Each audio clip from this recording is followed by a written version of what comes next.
कौन कहबे जो फिल्म पेंगा आज प्रमोशन पे आछन किभଳି रहइबो दर्शक पेंगा कोन रहइबो आगे चेष्टा सब रही आसी आगु को मध्य रहिबो कि भल सिनेमा केमति करबा आ दीर्घ अनेक वर्ष पर सिनेमा आसीथिला जो भली आशीर्वाद जो भली भल पाइबा दर्शक वेलकम माय यूट्यूब चैनल आसंतु आज आम आलोचना करबा नुआ ओडिया फिल्म चारिधाम विषय रे जहाँ ओडिया सिनेमा रे एक नुआ धारा आनिछि। एही फिल्म देखिबा परे आपणक मनरे निश्चय अनेक प्रश्न आसीथिबो।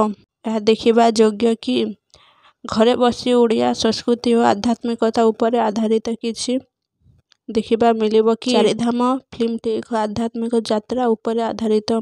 एथिरे देखा जाए जे साधारण युवक तांको जीवनर अर्थ खोजिबाकू चारिधाम यात्रा को जाए।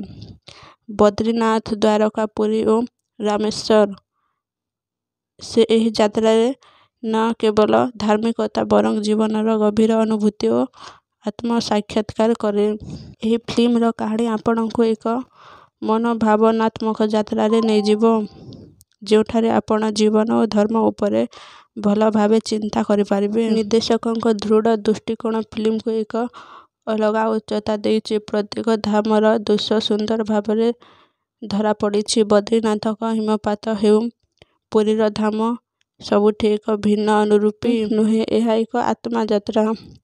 एही सिनेमा देखिले आपण भीतर एक शांति अनुभव करि पारिबे। यह मानसिक दृष्टि अनेक शक्ति देउछि।